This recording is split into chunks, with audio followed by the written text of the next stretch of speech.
Bonjour à tous et bienvenue pour cette nouvelle vidéo de février, donc achat que j'ai fait en janvier, mais bon on est en février, mais j'avais fait tellement d'achats en janvier que du coup bah ça va déborder sur février, mars, voire avril. Voilà, j'ai fait pas mal d'achats donc pour janvier pardon. Allez, c'est parti, on va commencer par un jeu qu'affectionne Sony Adventure et Alex Gaming.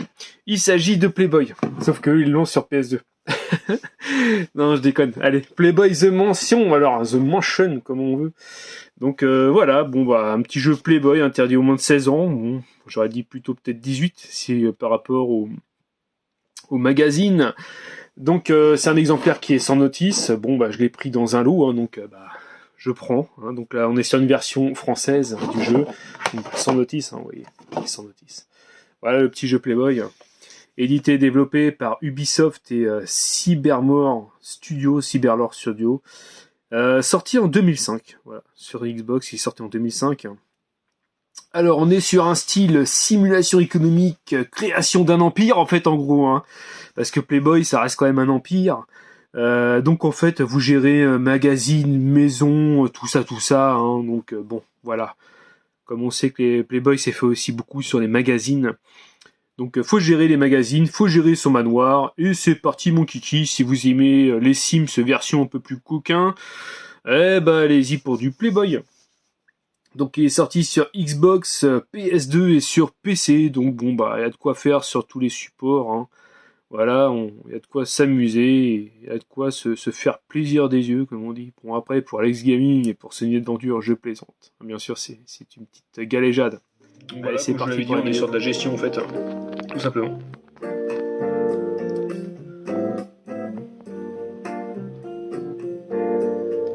Donc c'est un mode les genres Sims version Playboy quoi. Ouais, peut-être quelques scènes coquines que je mettrai pas pour éviter de me faire dégager.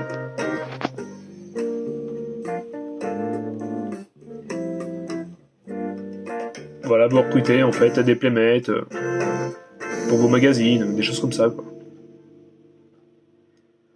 C'est de la gestion, petit jeu de gestion, ni plus ni moins.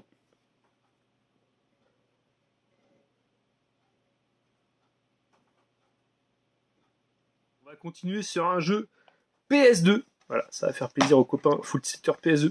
Il s'agit de Giant Citizen Kabuto sur PS2. Donc alors, que dire? Voilà, la jaquette avant, elle donne du rêve. Franchement, ça vend du rêve. Quand on voit l'énorme bestiole avec les grosses dents et tout, on se dit waouh, ça va être un truc de malade. Le jeu est complet. Voilà, le jeu est complet. Il est en version française, donc ça pas de problème. Ça rentre directement dans la collection. Bon, c'est un jeu qui est pas neuf, hein. À moins de 10 €, vous l'avez. Hein. Donc, édité et développé par Planet Moon Studios et Interplay Entertainment. Ce jeu est sorti en 2000. Donc on est sur un jeu de tir à la troisième personne. Se joue à un ou multijoueur en ligne. Bon, vous êtes sur une espèce de planète, et puis bon, il y a des gros monstres en fait à poutrer, quoi. En gros, c'est ça, clairement.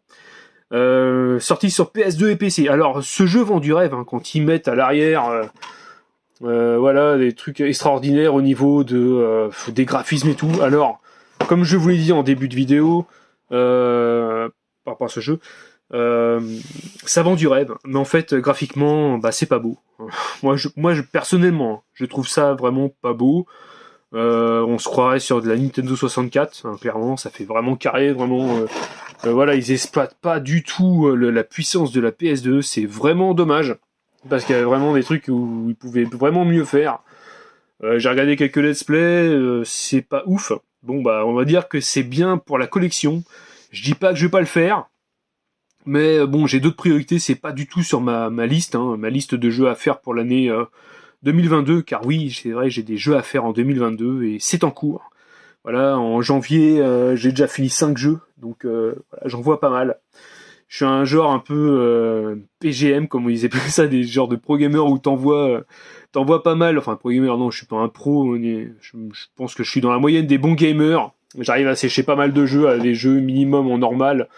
Donc bon, bah, c'est plutôt cool, quoi. Bon, après, je suis pas du style à le faire en très dur, à le finir machin, parce que si c'est pour passer 6 mois sur le jeu pour finir un jeu, moi ça m'intéresse pas. Je préfère enchaîner plein de jeux et voilà, au moins comme ça me permet d'avoir un bon panel et de pouvoir discuter avec plusieurs personnes sur différents jeux. Donc je vous envoie une petite vidéo du let's play. Voilà, comme je vous l'avais dit, c'est... Graphiquement, c'est pas ouf.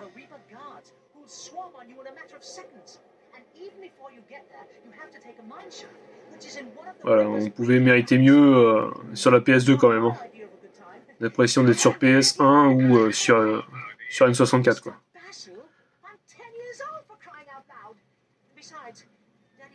Quand ils disent que graphiquement c'est un truc de ouf sur le jeu, mort de rire quoi. C'est pas possible ça.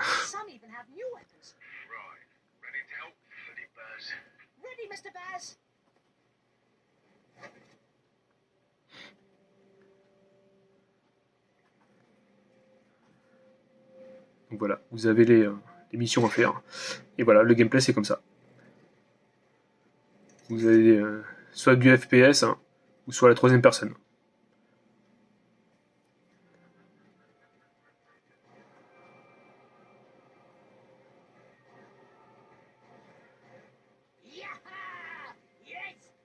Bon, vous avez les deux modes au cas où, quoi. Mais vous voyez, c'est pas ouf, hein, franchement. Allez, ensuite on va parler de Tortue. Et ça forcément, ça va vous parler. Et là, je vais vous présenter un jeu, oui. Il s'agit, des Teenage Mutant Ninja Turtles Smite Shop. Voilà, pas confondre avec les Last Smite Shop. Bon, c'est nul. Allez, je sors. Alors, Turtles Smite Shop, édité et développé par Ubisoft et Game Arts. Il est sorti en 2009. On est sur un jeu de combat. Voilà, un jeu de combat, un ou multi. Bon, il est complet par contre, hein, un exemplaire qui est complet, donc lui partira dans la collection, car moi, je ne joue pas à la Wii, comme je vous le répète toujours, je n'aime pas jouer à la Wii, c'est pas du tout ma console préférée, mis à part peut-être pour jouer au Skylander et à Skyro avec ma femme, bon, voilà, c'est tout, mais on en reste là. Donc on est sur un jeu de combat, hein, que dire de plus, hein, vous incarnez des tortues ninja et puis voilà, vous pouvez combattre. Graphiquement, bon, ça va, franchement, c'est pas ouf, mais ça va. Pour la Wii, ça s'en sort plutôt pas mal, plutôt bien. Écoutez, de toute façon, je vais vous montrer un petit let's play du jeu, comme ça va vous donner un petit avis sur la bestiole. Bon, moi, comme je vous le dis, personnellement, je le garde vraiment pour la boîte, quoi, parce que c'est vrai que la boîte avant, la jaquette avant, elle est plutôt pas mal, hein, ça a plutôt de la gueule. Je vous montre un peu plus haut, peut-être avec la caméra, voilà. Ça a plutôt de la gueule, moi, je trouve ça plutôt cool. Donc, et j'achète aussi beaucoup de jeux par rapport déjà à la licence et par rapport aussi à la jaquette avant. Hein, je trouve que quand ça a de la gueule, je prends. Après, pour le jeu en lui-même, bon, voilà quoi. Donc lui, il va rester vraiment pour la collection. Allez, c'est parti pour un petit let's play. Tortue Ninja sur Wii. Smash Up. On est clairement sur un jeu de combat.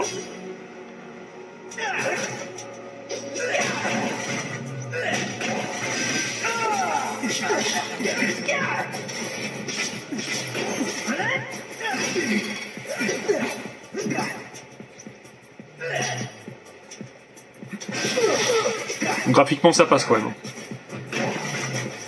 Pour de la Wii c'est bien.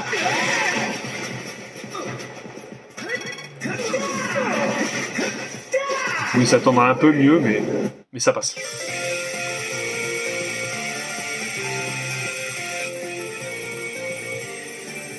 Alors là, ça rentre dans le full set PS1.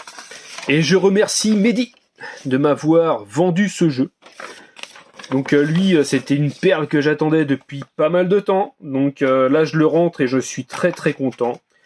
Il s'agit de The Raiden Project. Voilà, enfin, il rentre dans la collection. Très très content. The Raiden Project, édité et développé par Seibu Keihatsu. Il est sorti en 95, mais il est sorti sur des bornes d'arcade à l'époque, hein, bien avant. On est sur un shoot 'em up. Alors l'avantage, c'est que vous pouvez choisir horizontal ou vertical. On est sur 1 ou 2 joueurs en coopération, et là c'est excellent. Ça me rappelle de très très bons souvenirs sur borne d'arcade. Car une fois, j'étais avec ma mère en camping, et en fait, il y avait une borne d'arcade. Alors je ne sais plus si c'est The Raiden Project qui était dessus, ou un Raiden Project quelconque. Mais toujours est-il que c'était un shoot et ça m'avait énormément plu. Surtout, ouais, c'était pas trop violent au niveau des yeux, parce que t'as certains shoots, c'est même pas la peine, je mets complètement de côté, je joue même pas à des shoots qui te font mal au crâne. Non, lui, ça va, ça passe vraiment, c'est plutôt cool. Donc là, cet exemplaire-là est sorti donc sur PS1. Donc il est complet avec sa notice. Voilà, donc super content de le rentrer. Il est en très très bon état. Voilà, donc le petit Raiden Project. Je vais remettre sa petite, voilà, sa petite protection. Hop. Voilà comment ça se présente à l'arrière. Je vais l'ouvrir un petit peu histoire qu'il soit bien calé, sans le casser. Remarquez, vous me direz, ce reste qu'une boîte, donc c'est pas trop grave. Donc voilà à l'arrière. Donc en fait, il montre en fait effectivement le côté horizontal et le côté vertical de la chose. Donc vous pouvez jouer effectivement sur plusieurs modes en fait, hein, en gros. Et ça reste un jeu jouable. Voilà, comme je l'ai dit, hein, on est sur un shoot, mais un jeu qui est jouable. Certains jeux sont vraiment injouables et ça m'insupporte. Je dégage direct. Moi, je suis un pro R-Type. Donc voilà, faut que ça soit fin, faut que ça puisse se jouer, faut pas que ça fasse mal au crâne, faut que ça soit finissable, sans pour autant être dans le très facile. Un jeu que vous finissez en normal, c'est déjà très très bien. Allez, je vous montre un petit extrait de Let's Play. Coup de C'est cœur. parti. The Raiden Project sur PS1. Vous voyez, ça fait pas mal aux yeux. C'est assez coloré. La musique est excellente, j'adore. Mais c'est jouable, voilà, c'est ça en fait, c'est le côté jouable. Ça c'est génial, ça me rappelle des très très bons souvenirs sur les bornes d'arcade.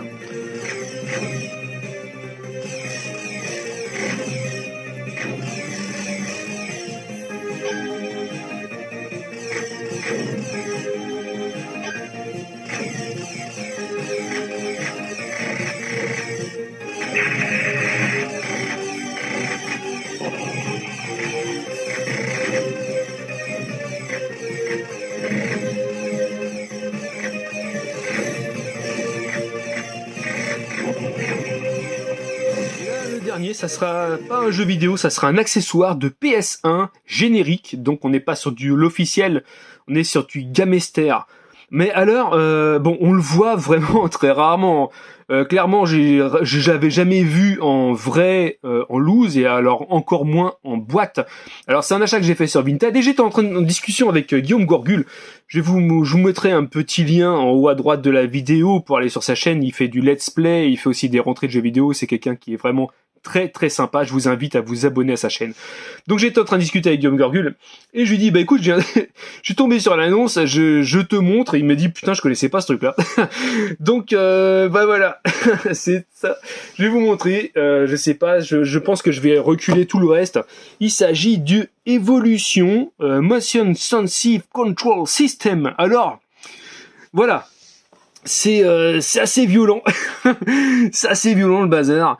Je le monte un petit peu pour vous montrer comme ça avec les mouvements de caméra. Voilà, c'est un genre de gant que vous avez ici, que vous mettez à votre mimine, et vous avez une espèce de petite manette sur votre main gauche. Donc vous pouvez l'utiliser comme ceci, comme on voit sur la petite boîte. Vous voyez, regardez comme ça. Voilà. Donc ça a l'air d'être un truc de malade. Donc moi je vous le dis, je l'ai eu en boîte, donc très content. Par contre, attendez pas à l'avoir à 10 balles, hein, c'est un truc qui coûte un bras quand même. Bon, moi, heureusement, je l'ai eu à, j'estime pas cher. Bon, je l'ai pas eu à 10 euros, mais je l'ai pas eu non plus à 50 balles. Hein.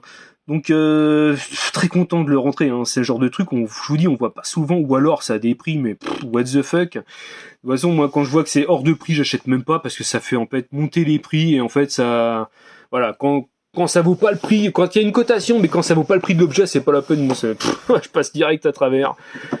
Hop, je suis pas du genre à acheter des trucs hors de prix, en fait. C'est pas du tout mon style. Je vais le déballer, donc, voilà. Je vais vous montrer. Alors, j'ai déballé le bazar, donc il est dans sa cale d'origine, légèrement un petit peu jauni de ci, de là. C'est normal parce qu'en fait, la lumière, en fait, donne sur un espèce de petit plastique transparent. Donc, en fait, la luminosité fait qu'en fait, ça jaunit. Il y avait en même temps la notice, donc il est complet, le bazar.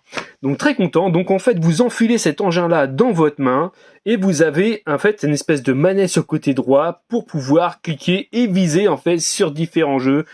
Alors, j'ai testé, il y a une programmation, c'est un peu galère à faire, je trouve. Bon, je sais plus alors je peux plus vous dire sur quel jeu j'ai testé ça. Bon, il fonctionne. Mais après, je ne jouerai pas avec. Je l'ai acheté essentiellement pour l'objet, en fait. Hein. Je me suis pas pris la tête à me dire, ah, je vais jouer avec ça. Certainement pas. Non, j'ai pris vraiment ça pour l'objet. C'est quelque chose qu'on voit très rarement. Donc, bah, j'ai pas hésité. Hein. Clairement, je me suis fait plaisir. Donc là, c'est la petite notice qui va bien avec. Donc c'est un plaisir pour les yeux, puis c'est un plaisir pour la collection. J'adore ce genre de conneries à acheter. Bon, le problème c'est que c'est vrai que ça prend quand même pas mal de place. Donc j'espère que vous avez une gaming room conséquente si jamais vous l'achetez. Bah c'est pareil, j'ai quand même pas mal de trucs qui traînent et qui prennent de la place. Hein. Vous prenez des cartons de Vectrex par exemple, la Vectrex en boîte, elle prend pas mal de place. Hein. Limite c'est presque aussi gros qu'un carton de siège auto. Non ouais, je plaisante. Non mais c'est vrai que ça prend pas mal de place. Hein. Donc bah voilà, donc assez content de rentrer cet objet-là, voilà, qui est ici. Voilà, donc là, il y a sa boîte, il y a sa cale qui est ici, et puis bah il y a sa notice, et puis bon bah il y a la collection. Il y a la collection qui trédouille. Donc bah voilà, je suis très content de vous présenter cette petite trouvaille qui est ma foi assez rare à choper. Donc ouais, franchement, bah, super content, une super entrée dans la collection de Torfab. Allez, je vous dis à bientôt. Allez, ciao. Lâche un petit pouce bleu si t'as aimé la vidéo.